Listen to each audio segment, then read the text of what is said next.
panicking. Don't panic. No, I am, because I'm going to lose my job. A stitch up. It was a stitch up. Shit! When I lose the small side of games, I'm upset. Because that's the fucking standard. When I don't see a team that wants to play the Champions League. You want to play the Champions League? Play to play the Champions League. And the same to you and everybody. And everybody that comes on the bench to contribute, to help. We work so hard, so hard to be here, and we give it away. The good thing, we have 45 minutes. Do you think the best team lost this time? I think so, yeah. Especially for 160 minutes. I'm saying that, and they are saying that because they just told me that. Who did the PSG bench? Yeah. Mikel Arteta. Oh, boss, that game against Bournemouth was crazy. The last-minute goal, we were nuts. Though some people say every time we win a game, we celebrate like we won the league. We don't over-celebrate, do we, boss? Oh, no. No, Martin Odegaard. I don't think so.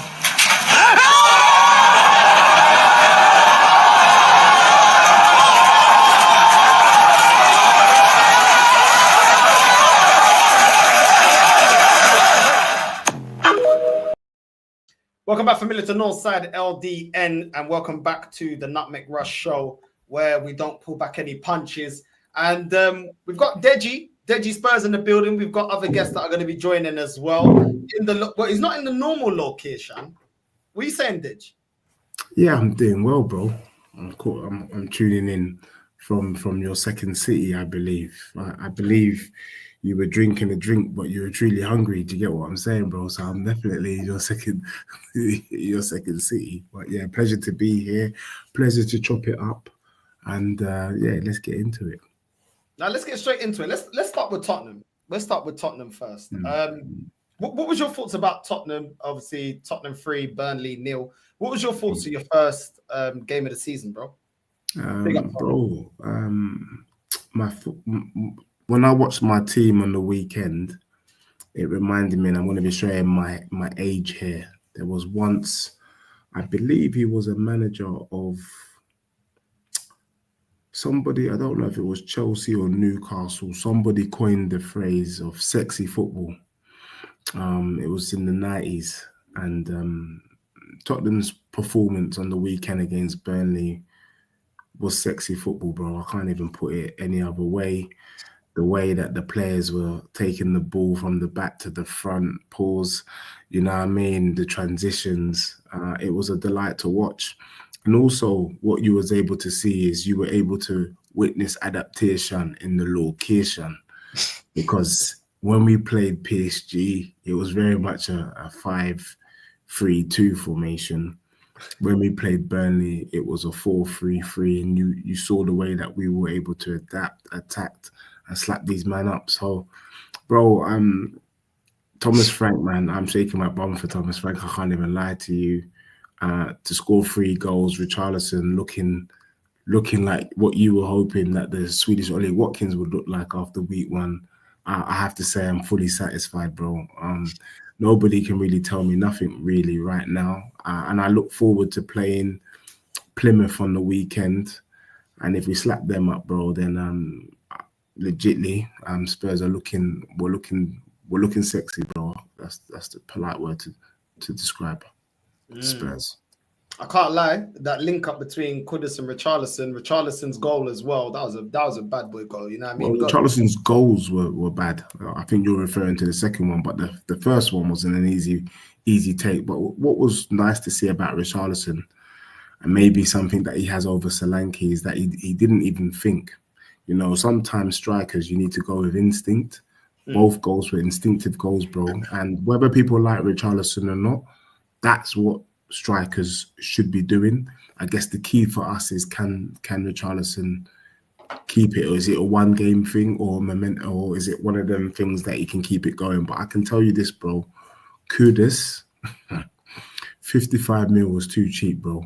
That brother there is worth 80 million already. I think he's been man of the match every game he's played so far, pre-season, on season. And as long as I think my prayer and my hopes is that Kudus remains fit, because as long as Kudus remains fit, Tottenham is a threat. And in the words of Tony, because I know Tony is out there in Finland, he's a triple threat. Hold that, bro. Do you know what? Like that. So I can't wait. Now I hear it. Before we get Tony involved in the conversation to have his take and his opinion on the Spurs game as well, one thing I notice is obviously with Maddison out, all the creativity, the majority of the creativity came from Kudus. I think Bergvall did well in terms of controlling the midfield, but he was also always looking to Kudus because Kudus was always finding Richarlison, getting him involved in the game. Obviously, we've heard the news today of Eze. It looks like you guys have agreed terms. That will give you another creativity, so teams don't just try to nullify Kudus or put two players, 3 players on him, nullify the creativity, and then nullify the supply to Richarlison. How are you feeling about Eze going to Spurs, bro? Bro, first and foremost, can I just big you up in terms of the way you started the first 7 minutes in terms of your questioning and also you taking time out to watch my club? Bro, I have to be honest with you, bro. Eze coming to Spurs, let's just take a minute to hold that and pause, because there was once upon a time where we were pretty certain that he was going to your club. And I did say to man, he's coming to my club, and people said to me, why would he go to Spurs when he could go to Arsenal? So for all those player haters, you need to hold that. Now, in relation to what Eze could bring to Spurs, you're right, bro. At the moment, the only outlet is Kudus. Eze comes in and it's looking long. I be real, bro. You're talking about, remember Crystal Palace, when Crystal Palace had Elise and Eze? Yeah. When they had their man on the pitch, I think Crystal Palace didn't really lose, bro. They were badding up everybody. I can see Eze forming a similar relationship with Kudus. If Kudus and Eze's on the pitch together, I think it's long for anybody, really and truly. And then if you add Savio into the mix, you're talking about a team that is not really fighting for top 6 anymore. You're talking about a team that's fighting for top 4, top 3. So yeah, bro, I can't wait to see Kudus, because, bro, you're looking at Richarlison doing what he, Kudus is bringing out the best out of Richarlison. And let's be real, Richarlison ain't even got the techers, the guile, the flexibility as an Eze. Could you imagine what sort of link-up play, depending on what position, whether he's 10 or on the left, Eze is going to have with Kudus? It's love at first sight, bro. It's literally love at first sight. No, I hear what you're saying, man. Listen, I ain't gonna lie. I think every Arsenal fan, me included, wanted Eze at our club, and I'm fuming. I'm absolutely fuming that he's going to Spurs. That is a player I'd take. I think Kudus ain't only getting the best out of Richarlison. He's getting the best out of Porro as well in terms of the attack. Because when Kudus can't find whipping across, he's finding Porro, and then Porro's whipping in crosses. So I think Kudus. You know what that is? You know what that is? And what you just described, and again, big up to you, bro, because what you described is that Tottenham is deploying what I call common sense football, bro. None of this inverted rubbish. Do you know what I mean? We've got a flat back 4, and we've told the wingers overlapping run, whip the ball in. That's it, bro. I don't know what Ange Postecoglou, what creativity he was trying to bring to my club. Me, is get down the wing, whip the ball in, and Pedro Porro give the overlapping run as an option. That still creates problems. Do you get what I'm saying? Even you can see that Tottenham are dangerous on set pieces. Why weren't we doing set pieces last season with the players that we've got, with the height that we've got in the team? My man's brought in Danzo. We're doing long balls into the box. And those were the reasons why we scored 2 goals against PSG. So for me, Thomas Frank, when people say, what has Thomas Frank brought to Tottenham? He's brought common sense, yeah? Keep it simple. It ain't long. And that's why you're seeing the success that we're seeing so far. I agree. I think also his game management, because I think that's what let him down against PSG's game management, when he took off all your defensive midfielders, and then there was no defensive midfielders, and he just tried to go all out attack when he was already in the lead. I think in this game he took off Bergvall, brought on Paulinho, see out the game. Do you know what I mean? He did it in the reverse this time. So I think in that sense, I've seen him already learn from his mistake in that Super Cup final. against PSG, His- where he left the midfield a little bit open in terms of any ball winning winners, because he took off Sarr, took off Paulinho, he took off all the players that can retain the ball and help the defense instead of exposing them. So that's a difference that I saw against Burnley as well. But also, I'm not sure if I agree with it, but the risk that he took on against Burnley, it worked. When I saw that lineup, bro, Bergval, Archie Gray, Papsar, I don't want to see them three together personally. Do you get what I'm saying? Because it's too much inexperience under one roof. It's like Toys R Us. For me, I would have liked to have seen the Bentancur or Paulinho alongside the young ones. But the fact that he went with 3 young ones and he got the result, for me, it also was an indication in the location that Tottenham might just have a little bit more strength and depth that we appreciate. I'm not so sure, and I know it's not the Arsenal segment, but I'm looking to Tony when I say this. I'm not sure you could make the same changes in your midfield and come out with the same result, and that's worrying. Do you know what I mean? From you man's perspective, I know Northside knows what I'm talking about, and they're. I kind of disagree. I kind of disagree with you. I'm going to let Tony go quickly before Tony. You have your say.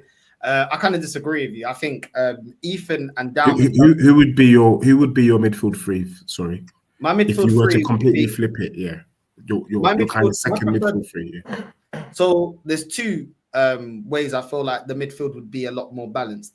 Either we put Downman in the 10, you put Odegaard in the 8, and then you put Zubimendi in the 6 role.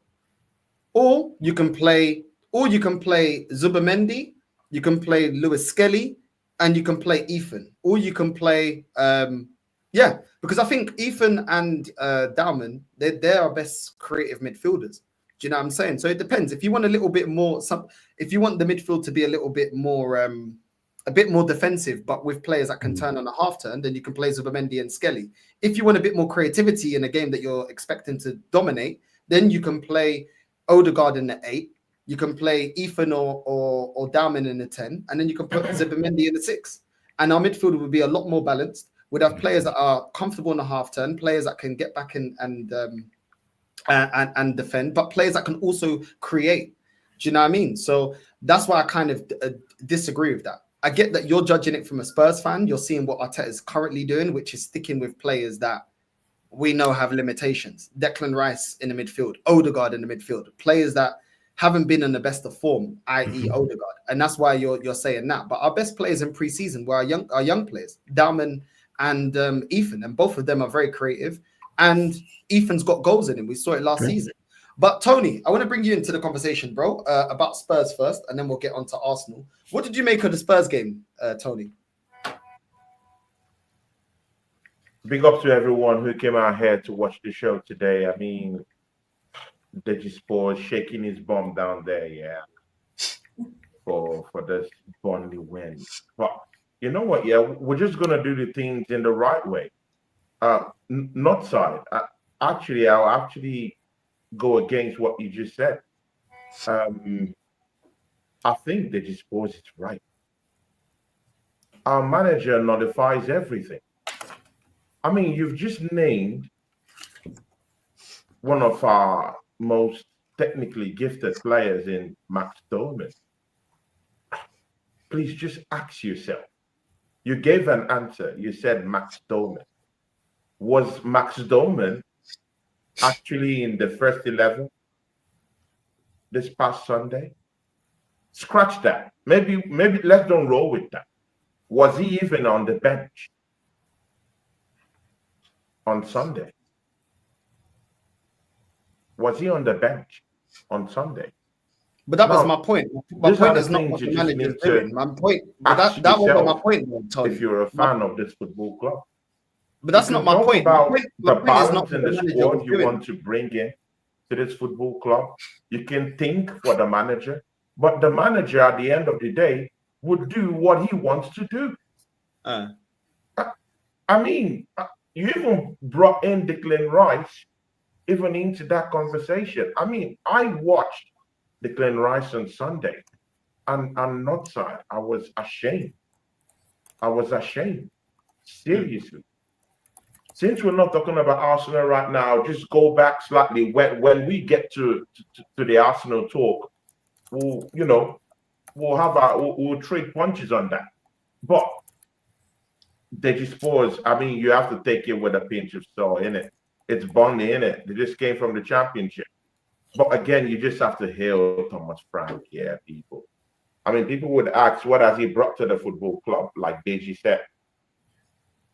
How about defensive stability for once?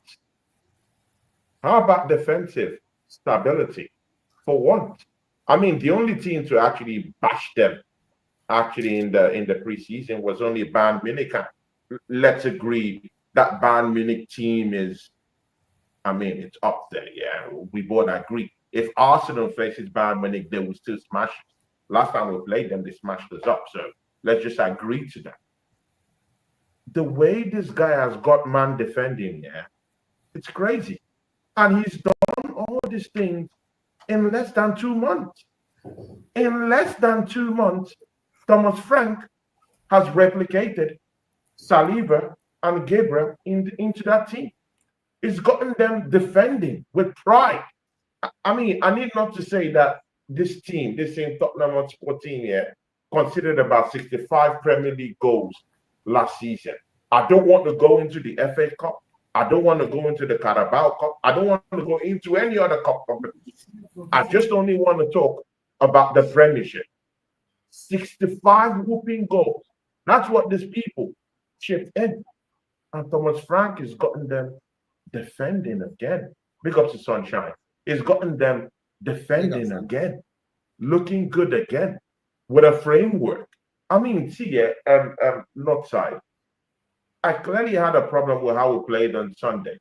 But the bigger picture there is that even after we've given more 200 million euros to our manager, I didn't see no identity.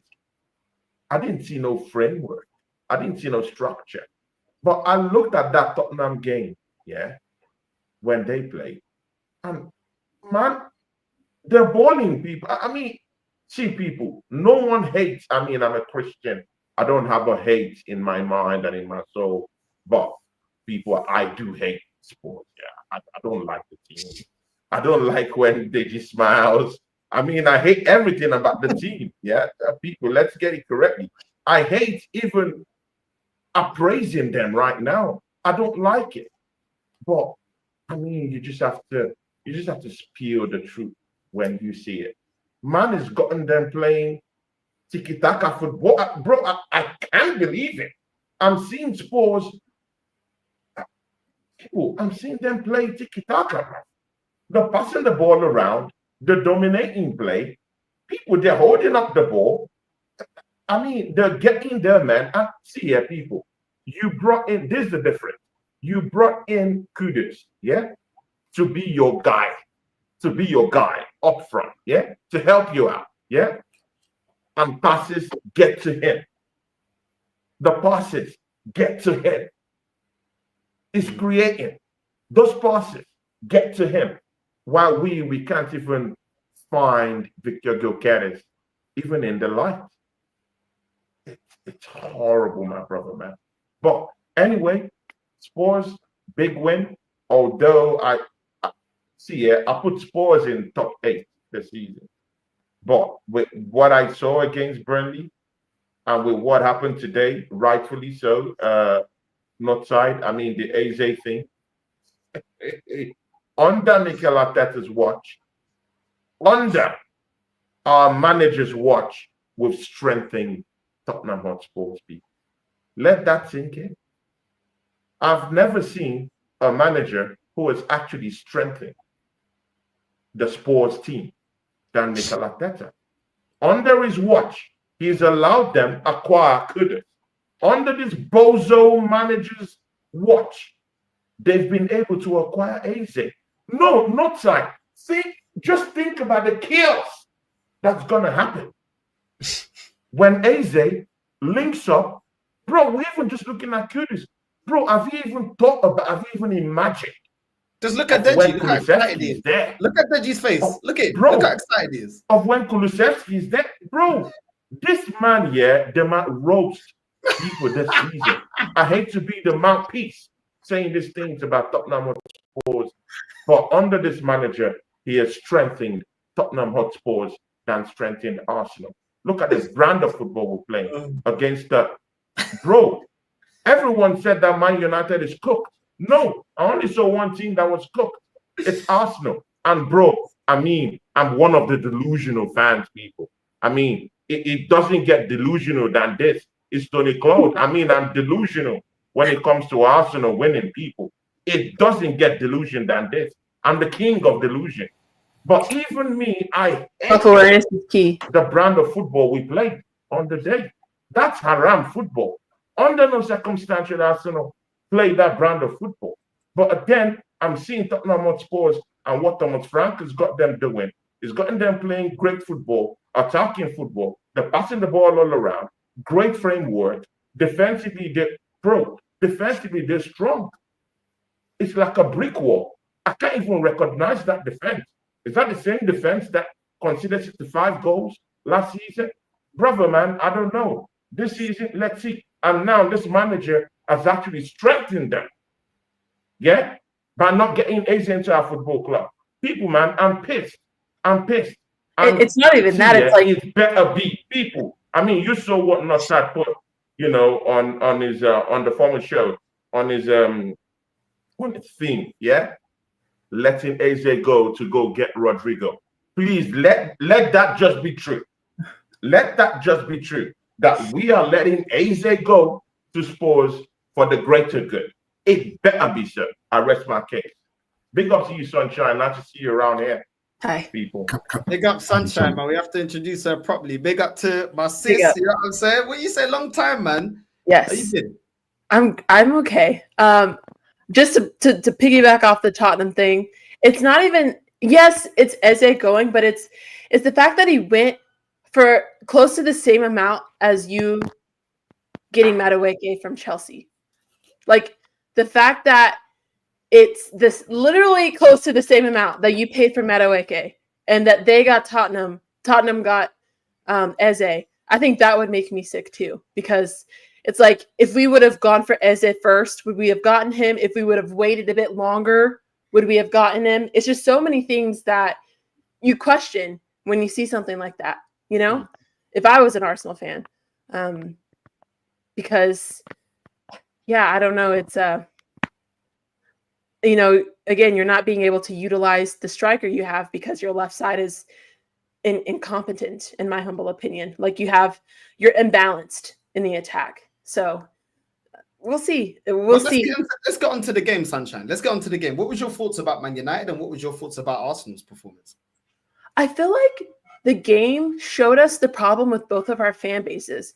And what I mean by that is I was seeing United fans saying that they were happy with a loss because they saw improvement in the attack, which is a crazy thing to say, in my humble opinion, because I will never be happy losing, especially losing to Arsenal. So to say that I'm happy because I see an improvement in my attack, it's not good enough for me. And I think that's another issue that I have with my fan base, because was there an improvement? Yes. But why couldn't we finish in the final third? Why couldn't our manager start Ahmad over Dalot?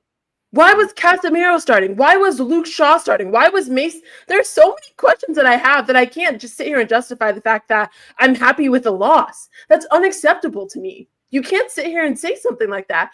We had so many opportunities to score. And I would love to hear your guys' thoughts on this, because I felt like the way it was going there before we conceded that really terrible goal. And by and dear to me, I don't know if you guys have seen those like inflatable floppy things like in front of car dealerships. Like, to me, that's kind of how he was in that box. He just let Saliba completely bully him for that goal, in my opinion. But I felt like if Gyökeres was on our team in that first couple of minutes, like I feel like he could have had a goal there, because the way we were able to get in the box and cross it, and Mbeumo was just cooking, in my opinion. Like, we were really doing well there. If he was on our side, I feel like he would have had a goal, because we were able to, pass to one another, get those crosses in. Just nobody was there. We couldn't finish in the final third. We were losing the ball, just crossing. Nobody was touching it. Whereas your team, all of a sudden you have a striker, and then everyone's like, well, I don't know what to do. Do you know what to do? And then our Havertz comes in, and then all of a sudden you're able to figure it out. It was so weird. Like, it was a weird game.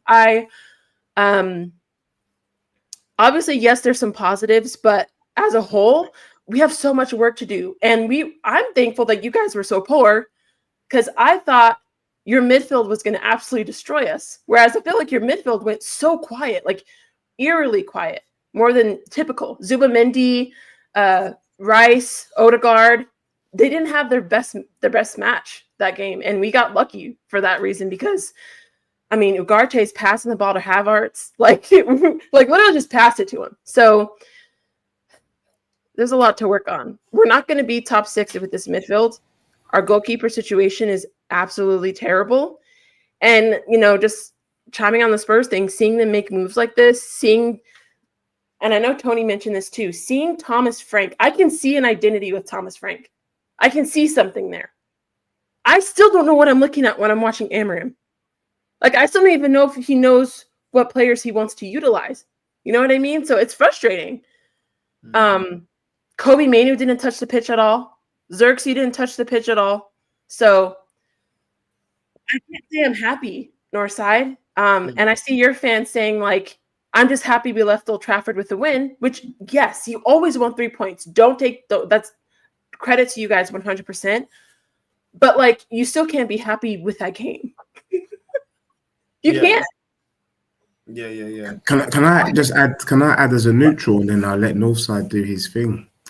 Sunshine, your segment just there was so good. I had to write it twice. Sunshine knows ball, because literally, I was saying before the game, I bet they start Mbeumo ahead of Diallo, but really, you saw that Diallo for me is not someone that you leave on the bench. I would have happily taken Diallo at Spurs, because for me, he's as influential for United as Kudus is Spurs. And I feel like it was a disrespect.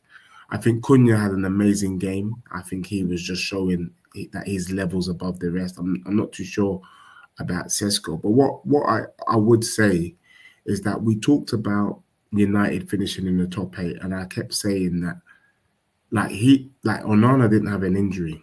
That keeper that you started the game with has proved himself to be rubbish. I swear Son scored a goal past this guy from a corner. So he's got Vicario moments in him. Well, set pieces is not his thing. He's weak at set pieces, and it was a set piece that had United done. I think that the other thing is, I agree, Casemiro, like, there is no identity. I don't get it. When someone was telling me that you play with a striker and 2 number 10s, I was like, okay, 2 number 10s, and then what's behind them?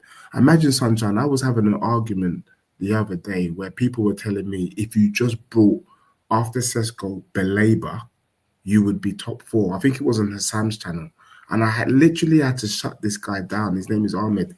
And say, are you smoking crack? Because there's no way Belabor sorts this team out. Your defense is rubbish. Your midfield's rubbish. The only good thing about your team is your front 3. So I think United played well because it was the first game of the season. They were motivated because it was Arsenal. It was a big game. But ultimately, I agree with you. They lost, and they lost again. As for Arsenal, just quickly before Northside comes in, I warned Arsenal fans several times. I warned them. I said to them, usually how you perform in pre-season is an indication of how you will start a season. Arsenal was rubbish against you, man, on the weekend. We got lucky. And they were very lucky, let's be real. I don't want any Arsenal fans slandering the Swedish Ollie Watkins, because I'm not going to lie. Since I've seen this brother, I ain't seen nothing yet. But hey, he's going to get 20 plus Premier League goals, people said. Anyway, I'm here. But again, that's on the manager to get the team to figure out how to use them, because then you just wasted your money. Sunshine, I totally agree, because I was asking the question, who is the better fit in that number 9?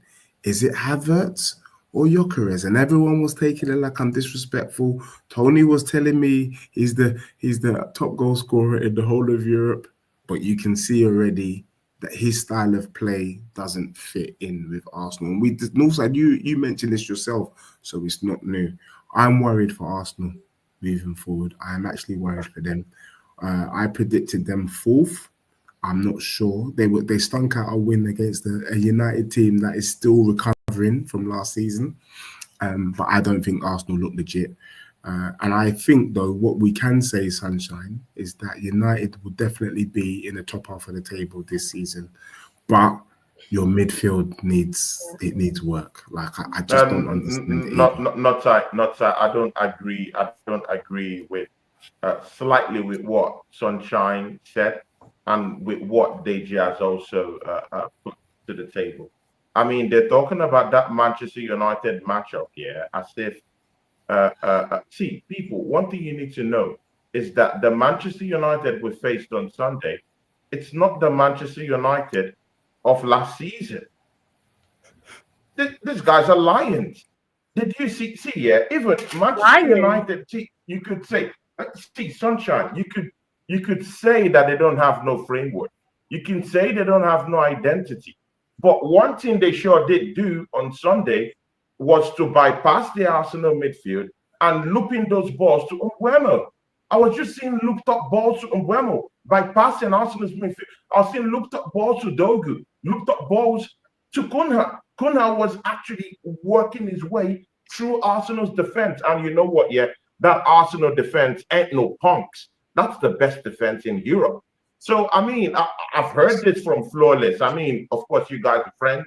We're all friends. So, I mean, I know what you guys have in your head for this Amorim guy.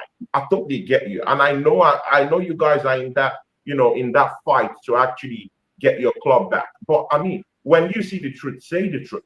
Manchester United totally outclassed Arsenal in every department in that game on Sunday, apart from apart from clearly the defensive positives we got in that matchup on Sunday. You totally outclassed us in attacking moving forward. You didn't get no goals, but moving forward after this matchup, I'm sorry, people that will make this Man United team will face something different. Because the Mbeumo I'm seeing down there, oh my days, he was on smokes. Cunha, see, Arsenal would have been 3-1 down by halftime. Take it or leave it. We escaped. There's sometimes here you just have to look at the mirror and tell yourself the truth. That was Arsenal's worst game that I've seen Arsenal play in 11 years. I would even say that was even worse than that 8-2 drubbing. I mean, I saw people even running, at least even making some runs, trying. This was worse all across the pitch. Gyökeres was looking like an Oreo. And see, people, I'm not taking a pop at Gyökeres, but I'm taking a pop at the manager. When you bring in, see, people, I watch Portuguese football. When you have a striker like Gyökeres, I mean, even Northside will tell you about this. When you have a striker like Gyökeres, it's not in and about with all this sideways passing. It's not that kind of striker. See, look the ball up top and set the man running. That's where he's more dangerous. And even if you send him towards the channels to do something, get the balls directly to him in the channels. Then he would run, taking maybe 1v1, 1v2 against defenders. He'll do it. It's in his wheelhouse to actually run at defenders. But when you're not actually sending the balls down there, what do you want to get from him? All the sideways passing, it's no identity. Arsenal didn't play with any identity. Manchester United at least played with some form of framework, not the general thing, but at least there was a tactical Was it a framework approach. or was it individual? Send the ball to Mbeumo. That was it. Send the ball to Mbeumo. Hold on, Tony. Let her rebuttal. What were you saying, Sunshine? I'm just curious what framework you saw, because I hear that our attack was better, but like, was it framework or was it just individual quality? Well, No, I saw some personally. I saw some through balls from Bruno. Mason Mount was actually looking half decent. Not saying that he's a Mason, but he actually made him look a lot more effective than any game I've seen from Mason Mount at Man United. Yeah. I do hear you that Mbeumo at times was running through our midfield by himself. There was a couple of solo runs. Cunha as well, solo runs. So I kind of get what you're saying, Sunshine. I get what you're saying, but at the same time, you were just effective. Like even the run from Dogu where he smacked it and it hit the post. Yeah, I get what you're saying. Like there was a lot of opportunities that you guys created that weren't patterns of play, but was individuals getting themselves into good positions or taking on players. Even Ahmad, I think Ahmad cooked Calafiori on the left. I saw a run from Cunha cooking Ben White on the right hand side. I saw Mbeumo running straight through our midfield. So I get what you're saying. Which again, I never said that I didn't think that part of our game was good. I'm just saying that I'm concerned with how our manager can get this team on the same page and maybe utilize them correctly. I don't trust him in that regard yet, based off of the lineup that I saw. The lineup that I saw showed me that he would prefer a draw rather than a win. Like I felt like he was playing to draw. I didn't feel like he really wanted to go out and win. When you're starting Dallo, when you're starting Luke Shaw, when you're starting Mason Mount, when you have other players on the bench who are better. Now, it's interesting because United fans were saying that Ahmad and Mbeumo don't play well together on the same side because they keep crashing into each other. Well, then I'm like, at that case, whose fault is that? Then the manager should coach them how to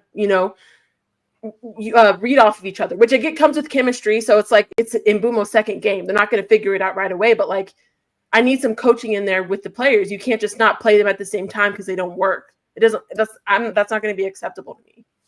We need them both on the pitch. I hear it. Well, I mean, sorry, not side. But I mean, if you're saying that Amorim never wanted to win that match, I mean, with the players he fielded, he would have taken the route of just sitting back, soaking up pressure. He would have just said, hey, Arsenal have the better midfield. He would have just soaked up the whole pressure and decided to hit Arsenal on the counter-attack. But that wasn't what I saw. I was surprised at that. I know it's very difficult for Man United fans after that loss, the first game of the season. It's a home game, losing to Arsenal. I get it.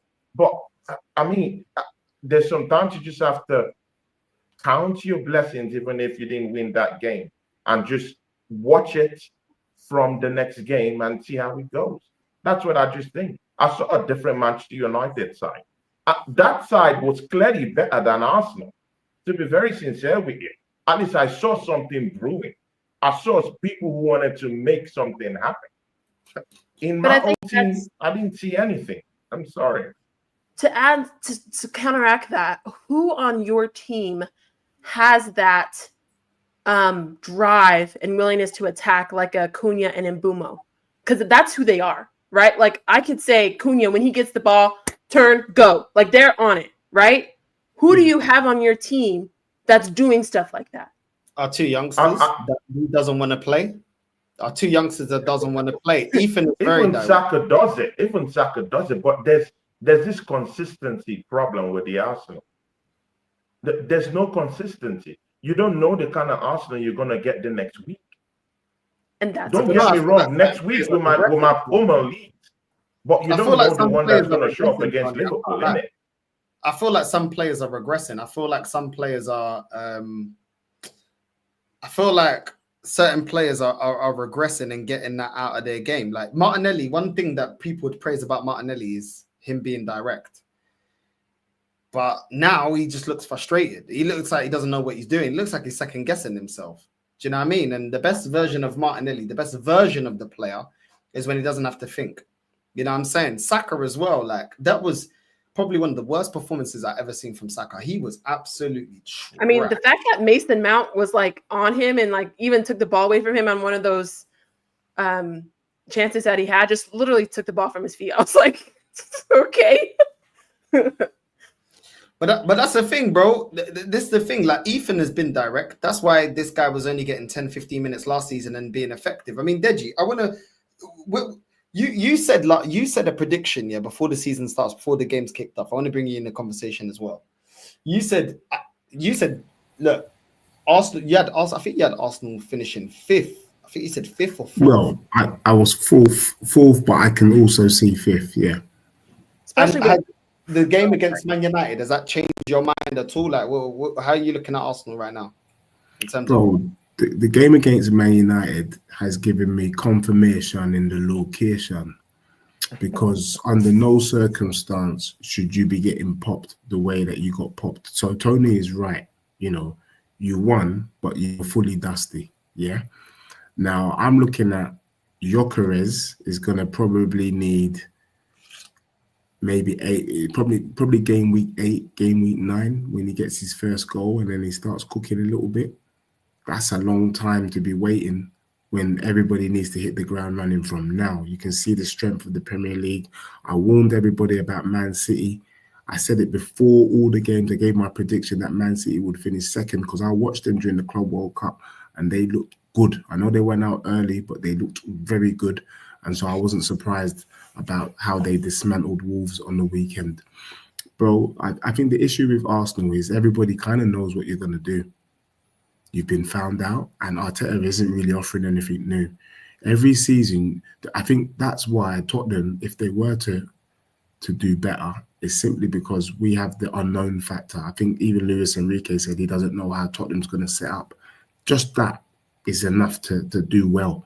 And nobody knew how we were going to set up against Burnley. We all knew how you were going to set up against United. Amarin knew how you guys were going to set up, and they had a game plan to nullify you.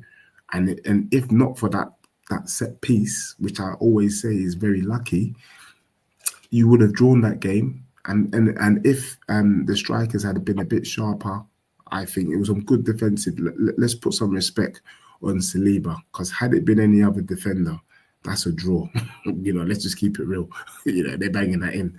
So for me, look, Arsenal should be. I don't see the firepower. I don't see the fluidity in attack. And in order for you guys to do well, you're going to need to be able to open up defenses and score. Defensively, we know you guys are 30, but there is like a bit like Tottenham. Tottenham is struggling. Like Tottenham, even though we won 3-0, you can argue it's Burnley. We're still trying to work out the fluidity. Eze, though, changes the game completely. You saw what Eze did to Chelsea when he was playing for Palace. Can you imagine what Eze will do to Chelsea when he's playing for my club? You don't have that kind of level of firepower. And yeah, bro, like it is looking me. Look. Sunshine said that your left-hand side is incompetent. I would say is incontinent, meaning that you man are firing blanks on that left, bro. Simply that. And unless you sort out that left-hand side, I really don't know how you resolve your attacking situation. So yeah, bro, I think at best Arsenal finish 4th, but I wouldn't be surprised if you man finish 5th. Deji, before I ask and get Tony and Sunshine back in the conversation, what do you think of Arsenal re-signing Trossard to a new contract and boosting his wages? Bro, I'll be honest. When I saw that today, I actually felt first thing was that you men are unserious. You're not a serious club. And I tell you why, like legitly, and I'm not just here shaking my bum, even though I am, I can't lie. Every team is expected to show that they mean business. Man United bringing in Sesko, Cunha, and Bremer, whether you like it or not, whether he's found a system that works for the three of them, the indication from the location from Man United is they mean business. The indication from City is that they mean business. The indication from Chelsea is that they mean business. The indication from Liverpool and Tottenham is that they mean business. But the one team that I can say is not serious is Arsenal. Because rather than you selling my man Trossard to Fenerbahce, go out, go and get the Rodrigo. Once upon a time, we were talking Arsenal bringing in Eze, Rodrigo, and everybody agreed on panel that if you man did that, everyone would have to sit up and take you serious. We are now going into game week 2, And instead of going out and getting that gunman on the left, you man are re-signing Trossard. That re-signing of Trossard is like Tottenham signing Tell, but there's a difference. When we signed Tell, we realized we did a boo-boo, yeah? And now we're trying to bring in Savio. Yeah, that's what we're trying to do. We're trying to get someone from the left, even though we paid for someone on the left already. You, man, instead of bringing in the signing on the left, you've decided to stick with Trossard. That's the dumbest thing I've ever heard. Like, legit. Like, what are you doing? So, bro, I don't know, bro. I mean, for me, if it walks like a duck and it talks like a duck, then it's a duck.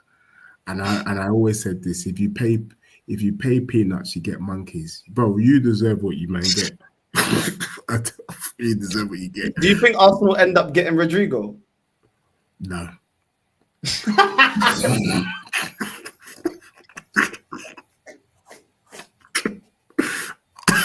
I want to know why though. God, Sajid. Somebody, I was on a stream earlier, and one of the panelists said something kind of interesting, which I actually thought was true. The reason why I don't think they will is because Arsenal are signing for the year previous. So, like, the year before, you guys really needed a striker, right? Everyone's saying, get a striker, you win. If you would have signed a striker last summer, you could have won the league, right? So now this summer, what do you need? You got some players, you got that midfielder, but you need that left side fixed. You won't get it, but next summer, watch, you'll probably get Rodrigo or somebody to come in and help your left side when it's too late at that point. Not saying you don't need help, but like it just you're never getting what you need at that moment. You're always reacting, too late. Yeah. I absolutely agree because we needed a striker when we got rid of Aubameyang, a proper striker. Do you know what I mean? And then only now, years later, of trying to revamp these strikers, we're going to get the best out of Jesus. We're going to transform Havertz all of a sudden. Now we're getting the striker. But then we're getting the striker, and like you said, we need the winger. We haven't addressed the winger. We're not going to address the winger. We've got Madueke there that we play on the left and re-signing Trossard. Martinelli is supposed to be getting sold. But all of a sudden, that's gone quiet, and he's starting games. This guy's been trashed for 2 years, and he's starting. Odegaard's been trashed 2 years. He's started. These are two players that have been trashed, and they are started. It's actually crazy. This fan base tried to wax lyrical about, look at Zubimendi against Atletico Bilbao. I said to them, when a new player comes to the Prem, I want to give them about 10, 12 games. I want to see consistency. If I do not see consistency, then that's the level that I say, yo, when we got Timber, when we had Timber, because Timber got injured, when we had Timber, then we bought Calafiori, I said, yo, I'll give them both the same amount of time. Within the same amount of games, I could see which player is going to be a baller and which one's not. I could see that Calafiori is a Zinchenko regen, and I could see that Timber's a proper defensive player. Mm-hmm. He can actually defend. Do you know what I'm saying? And this is the thing, man. I can't lie. This club, nothing ever changes. Tony, I want to get you in. Before you bring Tony in, can I just say one positive thing about Arteta, if that's okay? You ain't got nothing positive, sir. But no, I don't. Look, I don't want the show to be fully biased. I know Arteta flicks through his YouTube, and I'm sure he's seen some of the stuff that we're saying. So I've got some positive things to say about him.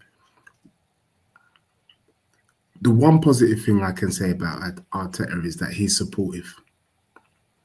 He really does support his players. And bloody hell, God knows, I wish I was a footballer under Arteta. Because imagine being dusty and increasing your wages. I mean, imagine having a manager that increases the wages of his staff that aren't performing. I mean, that is the best thing.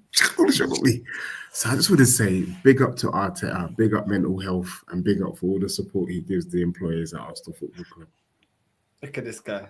This is what we got to. Listen, Tony, I want to bring you in the conversation.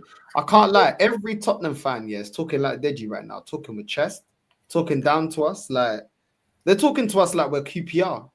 I can't lie. They're talking to us like we're Barnet. I can't. And you know who's giving them all this leverage? Mikel Arteta. The fan base that have been... But Tony, listen, I wouldn't say that you have been somebody that's just been completely back in this process. But there was a time where I remember when I first met you, you was backing the manager. You wanted to give it time, give some players. Even you've seen that. Listen, we can't keep backing this 6 years now, and we're not looking any better tactically, in-game management, substitutions, team selection, formation change. There's so many things you can look at this team and you can say, what are we doing? Against Man United, which substitution actually impacted the game? We'll probably say what? Timber came on, did better than Ben White. Once again, defensive players. Which attacking players coming off the bench and actually changing the game and making sure that we get the 3 points comfortably? I'm not seeing an improvement on that bench from last season. Tony, what do you make of this, bro? Because you have given it time. You have backed it at certain points. What do you make of this, bro?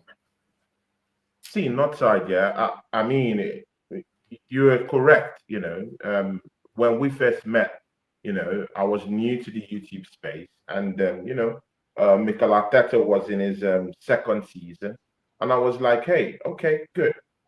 Let's give him one more year at that time, and let's see what he can do. And right now, this is my second year being an Arteta outer. Not because I hate the guy, not that I don't know Arsenal fans who hate the guy. I mean, I know lots of Arsenal fans who really and truly hate him, yeah. But it's not about hate for me. It's about there are more experienced coaches, more experienced managers out there who I think would inherit this team, literally this same team, and win us couple of majors. How about that? So this manager is the one that's really, really holding up space. This manager has rewarded Nelson. He's rewarded Vieira with contracts, brought them to the club. Yeah. And now we can't even sell any of them. This manager, I mean, when you're looking for stability, when you're looking for someone who would hold on to the ball in that Manchester United matchup, you have Waneri, who you actually lured deceived actually, to sign a new contract in this football club. And then you're in the almost nearly to the dying minutes of that game in Manchester. And then you just need someone who would hold on to the ball, try and do some little trickery here and there, hold on to the ball more often. You have Waneri down there who could actually hold the ball and move the ball around. But instead, you bring in Merino to do what? Merino, you turned into a striker last season. To do what? So the manager is brain dead. I've come to totally understand that. He's a zombie. He's brain dead. And this man... Yeah. I'm serious. This manager is gonna run us down, because not side, they've just supported this manager with another 200 million. And bro, did you see Noni Madueke when he came on against Manchester United? Man was playing left back. I mean, see, it was a given. Ahmad cooked the hell out of this idiot. He cooked him, brother. But I'm not even talking about the cooking. I'm talking of you bringing in a left winger and he automatically turns into a left. I mean, you see all these things here, and and then you see some Arsenal fans here. They're out there using buzzwords and talking this, and I'm like, what shit are these people talking about? What are these idiots talking about? I mean, literally, why did we waste that much? And this has nothing to do with Noni Madueke. He's a black brother, I hail him everything. Did you say this, Tony? Did you say that? Good. Did you say what Flawless said? Did you say that? Yes. Mikel the Beast Moreno. Yeah, Tony. Yeah, when he came on, yeah. Bro, see, we are not in the fight. See, But we are not in the fight. We are not in the fight of the players we have. I do think a different manager would use these players that we have and win the league. No, sir, don't you get it? Another manager would come in, use this Merino, well, use Zubimendi well. Use Gyökeres well enough. Get goals out of him. Bro, you know, I'm right now, and I'm even really doubting if Mikel Arteta could even set up with Gyökeres, because I mean, you guys saw what happened to Gyökeres, yeah.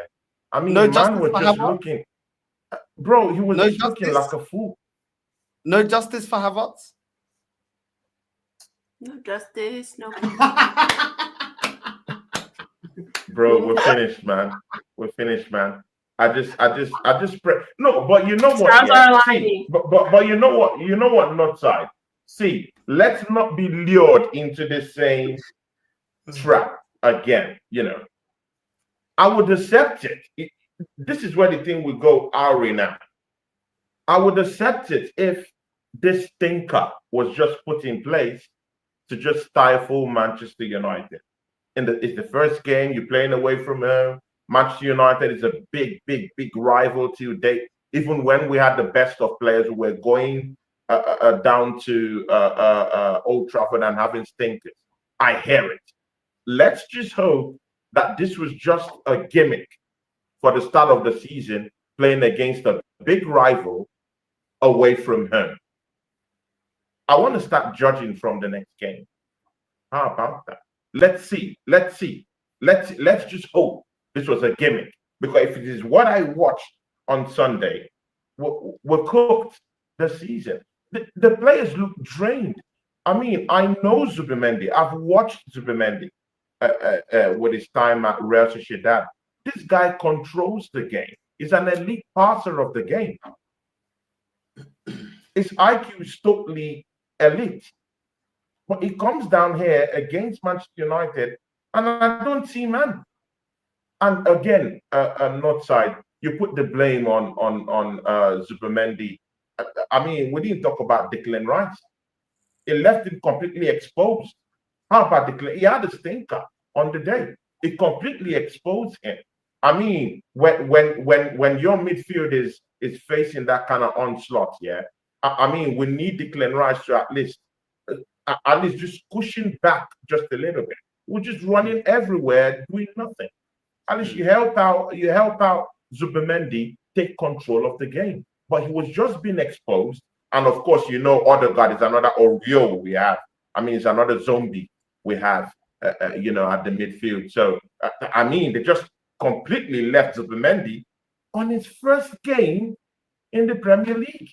To do what? What is he going to do?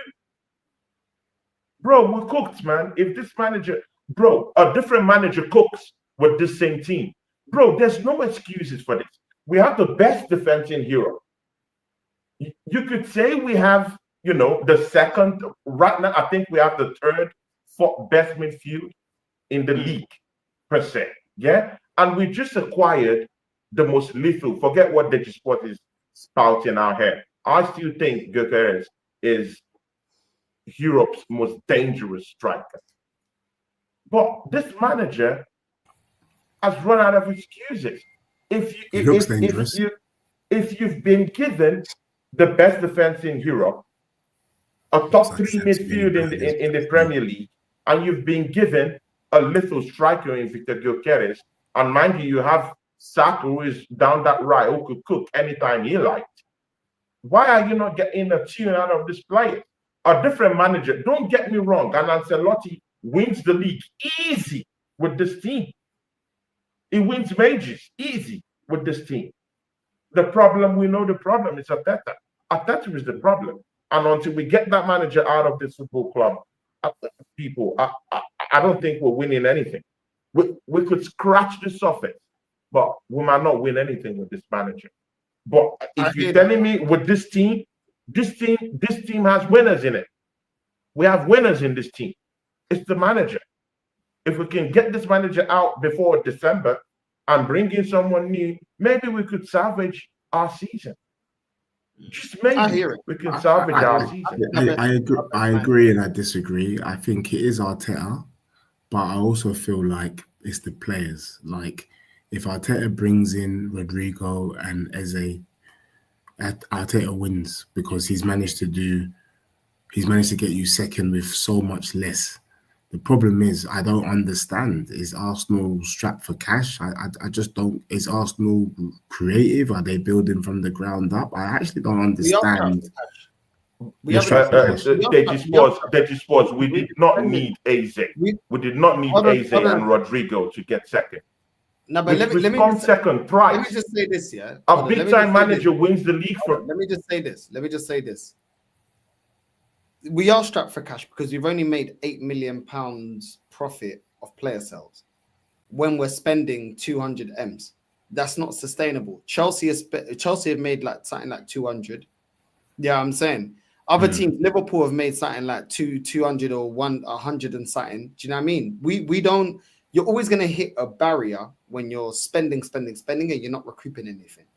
So this is the problem. Like we don't buy well. We overpay in wages and in asking price. We can't recoup that back, and then all of a sudden, we're left in a situation where we can't spend anymore. And then by that time, a lot of our rivals are looking at our players. I think with a better manager, we at least win cups. At least we win cups. So that's already shows that this manager ain't good enough. And I get Tony's concern. I know you guys got limited time. I want to wrap up with the Garnacho. Let's go Sunshine first. Garnacho to Chelsea. She's doing the Birdman hand rub right now. Do you know what I'm saying? She like dropped that Carter 6. You know what I'm saying? We need to get paid out of here. What are you saying, Garnacho to Chelsea? What are you saying, Sunshine? I mean, of course I want him to go. I think I'm just having an issue with Garnacho because he literally, Bayern Munich wanted to put in a bid for him, but he said, no, I only want Chelsea. And I think I'm having an issue with players getting to decide where they want to go. Because, I get it, but I don't know. If Chelsea don't want you're just going to sit and not get used for a year in a World Cup year? Like, I don't understand. Of course I want him to go. I don't want him on my club anymore. Just get him gone. He's driving me crazy. But she's talking like it's a toxic relationship. But do you know why, bro? But why would you want to go when Man United is ready to pay you 10 times what you're worth, when really you're not worth that, and then you're going to now be shipped off to another club who are going to pay you a hell of a lot less? If he goes to any of those clubs, they're not going to pay him the sort of wages he was getting at United. So United has a problem. They're able to attract players. I mean, because how much are you paying Sesko? Like, you're paying him some mad fees as well. Yeah, he's like on 250 grand a week. So it's stupid. I think again, it's just, we shot ourselves in the foot, like you said, because we're offering these players. Why do you think Højlund doesn't want to go? Like, we've had Inter Milan and stuff put in bids too, but of course he's like, no, I want to fight for my spot. Yeah, well, no kidding. No kidding. You want to fight for your spot. We have Jadon Sancho getting tattoos with his girlfriend on his neck, and I'm just supposed to sit here and be like, okay. Can you imagine? Sancho turned down Roma today. That's how much peas he's getting at Man United. He said, they would rather sacrifice their careers to get that money. Yeah. Got to get the bag, man. Got to get the bag. You already know this guy, man. They got to get the bag, innit? They're looking for the bag, man. But and like you said, you guys didn't make money. We ain't made no money. We have not made any money. The only thing that I think we've had is what Barcelona's paying Rashford's wages while he's there. Yeah. But like outside of that, who have we sold? Yeah, I can't believe you're paying. But again, you're Manchester United. I mean, you're an institution, and you don't even need player sales to even generate money in your football club. So, I mean, I'll take that with a pinch of salt. You are Manchester United. So it doesn't matter whether you sell players or don't sell players. You're still going to buy players. I mean, tell me how many players you've sold that will warrant you to go into the market. You're not even in Champions League, but yet you splurged out on Buemo, you splurged out on Sesko. That wasn't an easy deal to get over the line, innit? And you also went for Cunha too. And personally, I still think there are more deals yet to come from Manchester United. Maybe one or two, maybe someone in midfield before the transfer window ends. How many players have you sold? So if you even check it, Manchester United are really good in actually making money from player sales. But yet, most seasons you do bring in players for big time money. So I mean, it's not the talking there. You don't need to sell players to actually do great business or buy players, or it doesn't handle, as in it doesn't stop anything from Manchester United, from you guys doing business in any way. Yeah, You guys are can I Manchester just United, also you get the players you want to get anyway.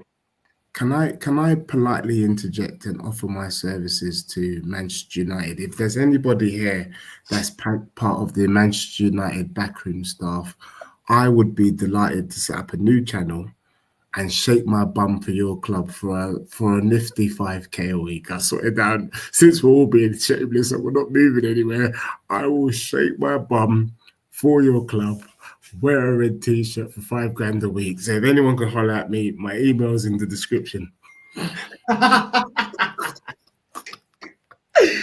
Deji, since you're so cheerful, yeah, where did Spurs finish this season after that first game? Where Spurs finished this season? Bro, I did a kind of season prediction show. I had some donkey in the comment that said I'm not going to bother watching his prediction show because I get this. I bet you Deji says Spurs will finish top of the league, and I thought, you know what, you're a waste man, because actually I make my judgments with my eyes. Anyway, look, I think Tottenham get 5th, bro, and I think Thomas Frank first season 5th is a fantastic achievement for Thomas Frank. It's equaling what Ange did in his first season, and he gets us Champions League football. If he gets, I think we could get 5th, but that would require Eze over the line, which is pretty much done, and Savio. I still think, even with those players, I'm not expecting to finish higher because I feel like Thomas Frank needs a bit more time. But 5th would be amazing, and then we look to kick on from there, bro. 100%. No trophy.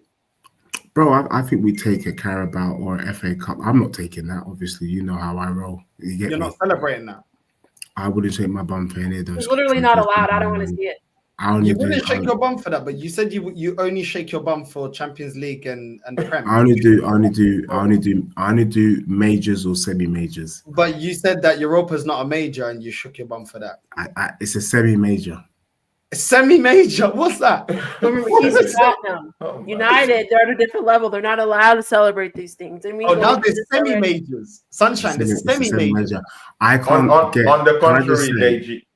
On the contrary, Deji, I think you get top 4 this season. What did you say?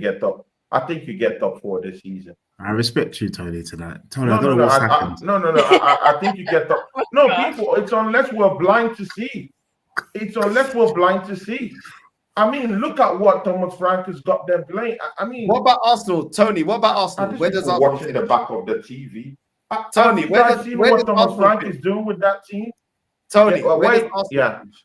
Where does Arsenal finish? If they finish 4th, where does Arsenal finish? Bro,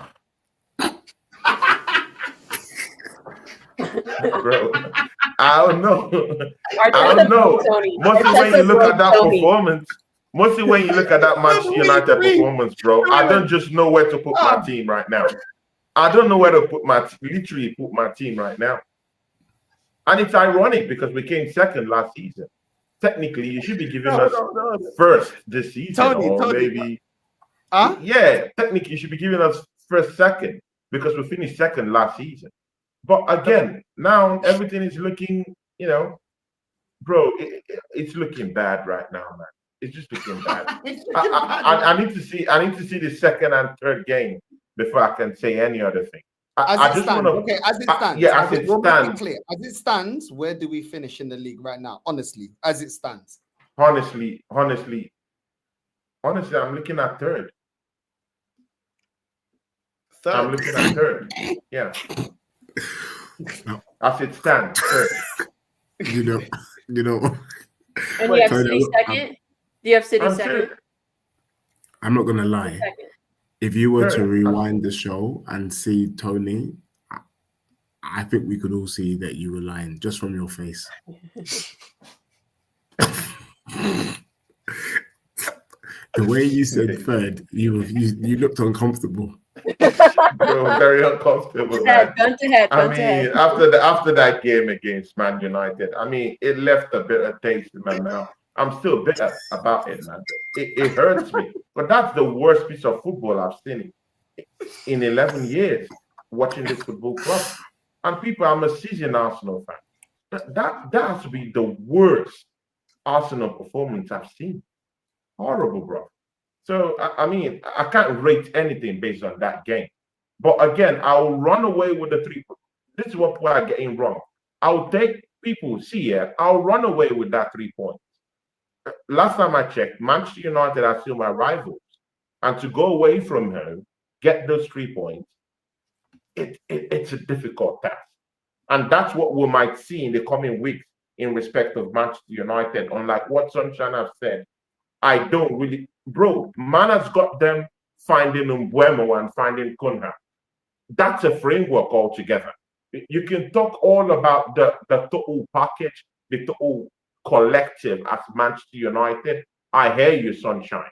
But the man has got that team actually bypassing the midfield and just putting the ball, looping it up to Mbeumo and Cunha. See, okay, Tony, this inside, you will get something. So what I'm just saying, not side. What I'm just saying is, I don't want to judge the season based on that Manchester United game. That in essence, that's what I'm saying. Man United came prepared to stifle us. So that was a very, very tough game. So I just don't think that is how our trajectory would go finally. Let's see in the next 2-3 games. Then I will get into perspective and form a framework of what we can end the season. Okay, fair enough. Before we ask Sunshine, last one from you, Tony. Your top 6 in order as it currently stands. The transfer window isn't closed yet. As it currently stands, who is your top 6 in order from first position?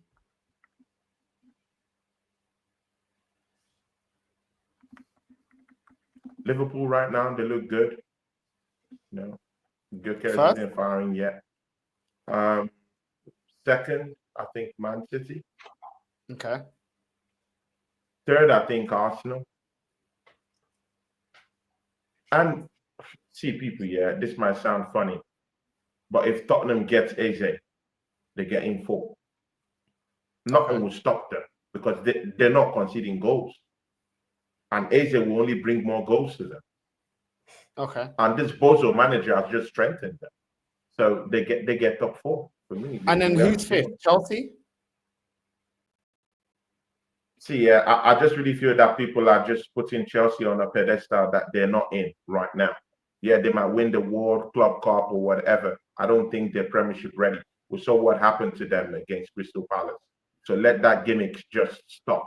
Yasa TV, just stop what you're talking about. Yeah, just stop it. I think Chelsea will get top 5 this season. But not top 3, not top 4. Okay, so Chelsea 5th, yeah? Yeah. And then the 6th position, who you got? Newcastle, Forest, Aston Villa.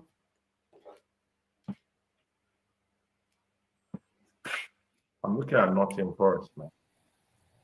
Nottingham Forest, yeah? Okay, fair enough. As it currently stands, the window's not closed as we're doing this show. Fair enough. That's his opinion. Sunshine, where do you see Man United finishing and what's your top 6 this season? Okay. I've said this multiple times. If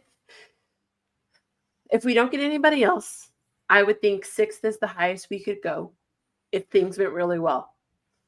If it 6th to 10th, I can't pick where yet. I think 6th is the best we could do, but I'm like in that 6 to 10 bubble. I can't decide if it's going to be an 8th or a 10th. I just like Tony. I think I need more. I need a bigger sample size. We'll go with that word. So that's how I'm feeling in terms of the top 6. I'm going Liverpool, City,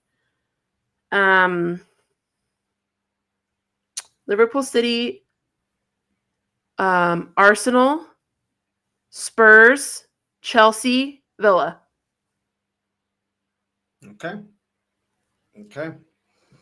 Okay, fair enough. Listen, Deji, I haven't asked you before you wrap up. I haven't asked you. What's your top 6 in order? My top 6, I'm going to go with what I went with on the weekend, just so you know. So before any games was kicked, I had Liverpool to win, City second. I had Chelsea third. I'm still going to go with Chelsea third. I had Arsenal fourth, Tottenham fifth, but Arsenal and Spurs could swap places. Just so you know, Sunshine, I do have you at seventh. So even though I do feel like you Why are you will laughing, kick on. Northside? Yes, This is where we are. Yeah, I had you at seventh. It's the way he says it. It's the disrespect in his voice. Yeah, when he said the way he jotted the disrespect. Man's talking, yeah, like this guy just won himself the Champions League. I swear down the chest of this guy. I was being polite. No, you wasn't. You're like, Sunshine, just so you know, yeah. I have you seven. You know Deji's allowed to do that. I got West Ham, Brentford, and Leeds to go down. Yeah. Oh, yeah. West Ham is favorable. Yeah. No, I hear that, man. I can see that for sure. I don't think Leeds will, though, but that's just me. Maybe not. Nah, I hear that. I want them to. Listen, wait, what's yours, Northside? Mine. I got Liverpool first. I've got City second. Even though I feel like I can't lie, City. I'm not sleeping on City. They can do it. It's City, but I got Liverpool first. I got City. Then I've got. Then I got Chelsea. Then I've got Arsenal. I think Arsenal finished fourth this season. Chelsea. Then I've got Spurs if they get Eze. And then that's my top five. Then sixth is probably go with Villa. Maybe Villa get in there. You know what I'm saying? I'm expecting Newcastle to lose Eze, so I'm expecting them to not really be able to get that. I just want to ask you, why are you putting Chelsea on that pedestal right now? Is it because they won on the world stage? Is that why you're putting them in that pedestal? No, because I feel like, look, I can see a lot of continuity from Arsenal's bad preseason, but I can see a lot of good things from Chelsea's preseason. They had Delap playing well. They had João Pedro playing well. They had an identity. Yes, it's a young squad, but at the same time, I think if they've shown that they've got ideas for the players that they brought in. I feel like the manager showed that tactically he can go up against a lot of top managers, the way that they boss PSG, but they continued it in preseason. So I think João Pedro will find form. I think Delap will be effective for them. And I think overall their attack has improved. And I think their manager has gone up a level. Their team has now got the experience of winning a trophy. And I think that's gonna work wonders for Chelsea. I don't have them winning, but I do see them in the top four. Obviously, if they don't, then that's a conversation. But yeah, man, I think Chelsea's got enough to be in the top four. I do think they've got enough. And I think that team has matured a bit. But they were frustrating in their last game. I hear it. But you can see the idea of what they're trying to do. That's the thing. You can see the blueprint. Whereas when you look at Arsenal, I can't see the blueprint as to how we're getting the most out of Saka and Gyökeres. How we're evolving this team for Odegaard to lead us to get over the line. So yeah, man, I think Chelsea can get in there, man. I think they can definitely get in the top four. Spurs, even though they're set up better defensively, like I said, it's still very one-dimensional with Kudus. I do think Eze takes the creative burden off of solely playing through Kudus and spamming crosses. There's going to be games where you can't just be spamming crosses to the striker. So Eze is much needed for Spurs. But I'm not that impressed by their bench. And I think that's going to be the reason why I don't really put them in the top four. I think their bench, I think there's certain defensive. I don't think their goalkeeper's top. I think defensively they can upgrade. Porro's great going forward, but defensively, I keep saying it, he is a liability. Burnley in that game, Tottenham got a goal at the right time because Burnley was getting back into that game. You don't think Vicario is top? No, I don't. No, I don't. No, it's rubbish. Oh, okay. No, I don't think Vicario is rubbish. Yeah, I wouldn't say rubbish, but I don't think he's top. Okay. I don't think he's a top goalkeeper. He's not a top six goalkeeper. Man. He's more like a mid league, middle of the league. Nah.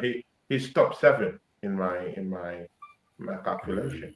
It's He's top in 6, my- top he- 7. I never thought I'd see the day that Tony's defending Spurs. It's top 6, top 7.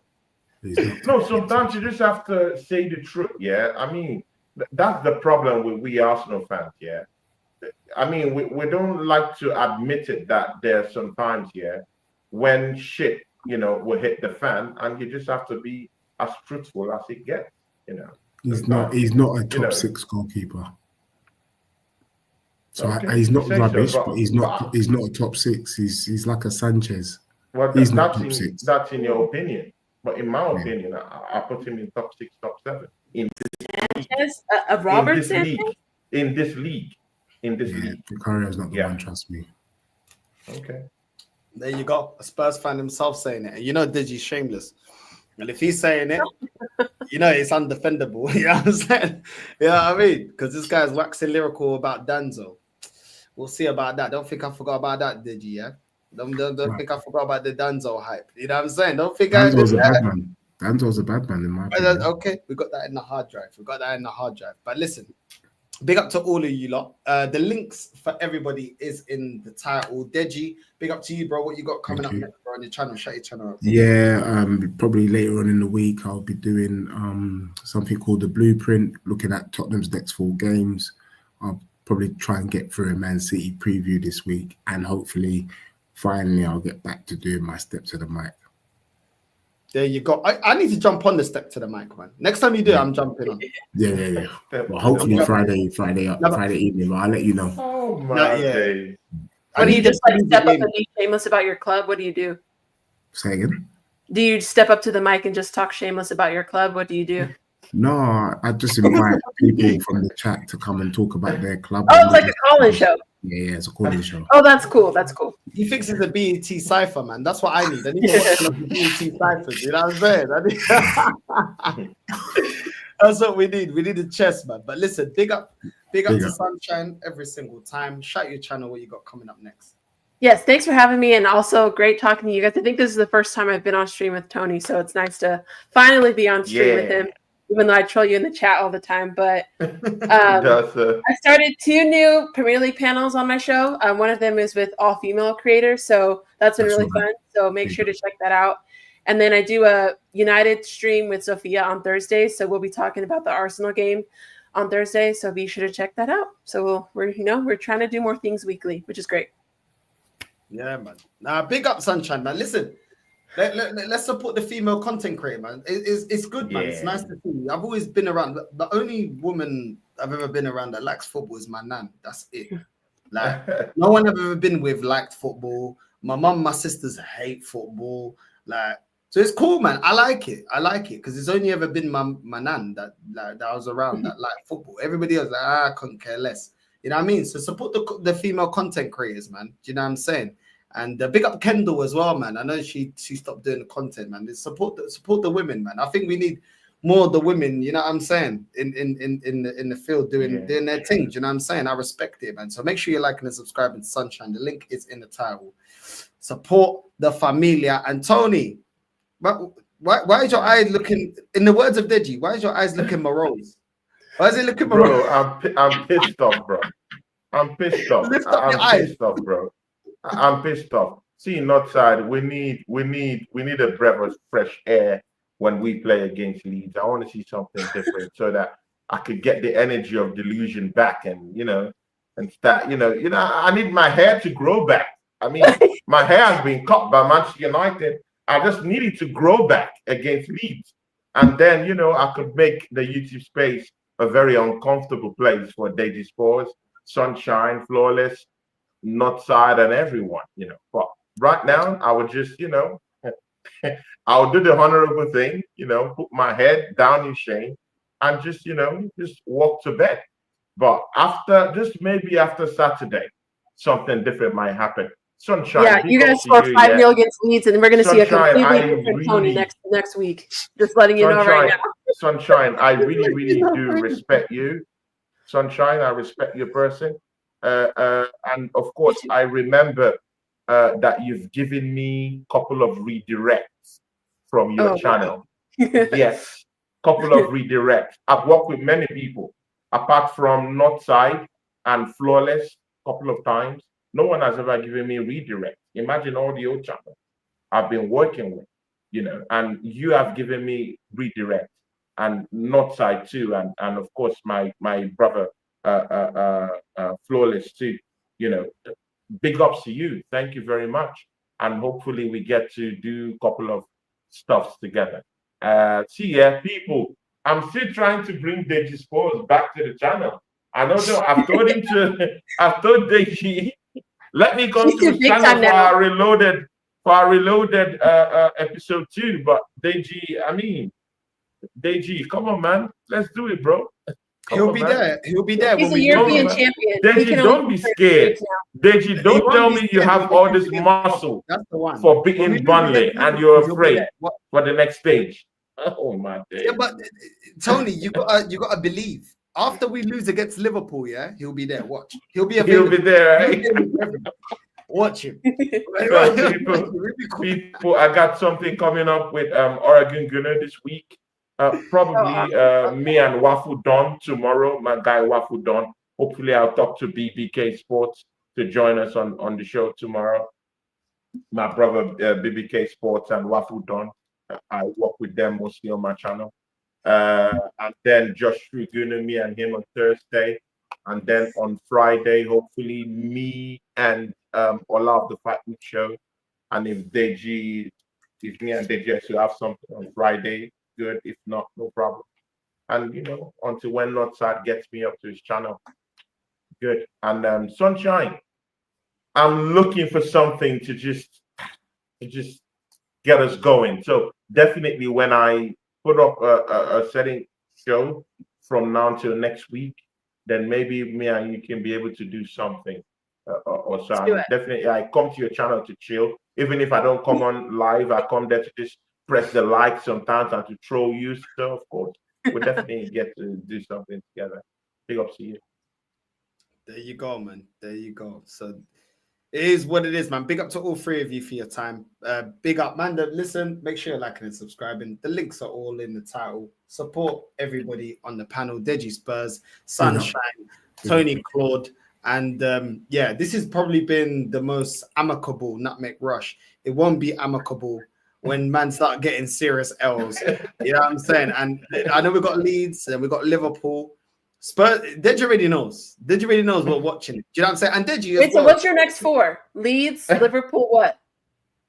Leeds, Liverpool. I don't know. It's a long run, It's a run. Oh my days, Liverpool. Because we have Fulham, Burnley, City, Chelsea.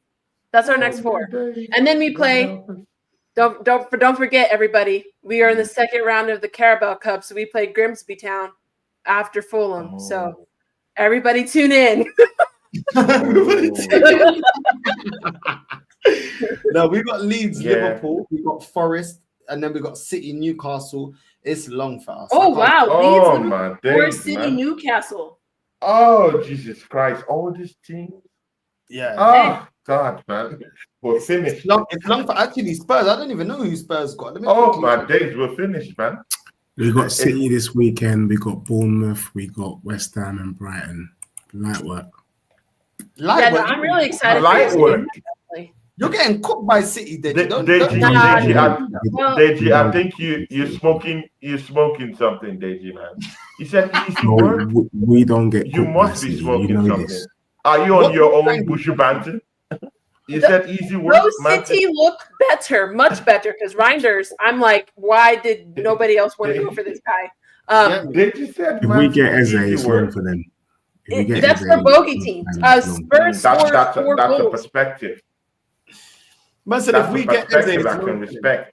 If Tottenham get Eze in time for the game on Saturday, it's long for them. Simple as. That's a perspective I can respect. Just before I forget, see people, this guy, most of the time, this guy, people, just before everyone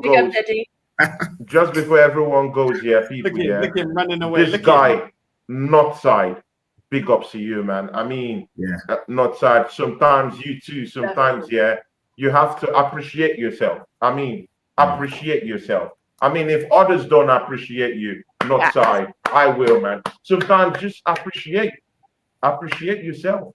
I mean, with how far you've come and how you bring every other person to the table, big ups to you.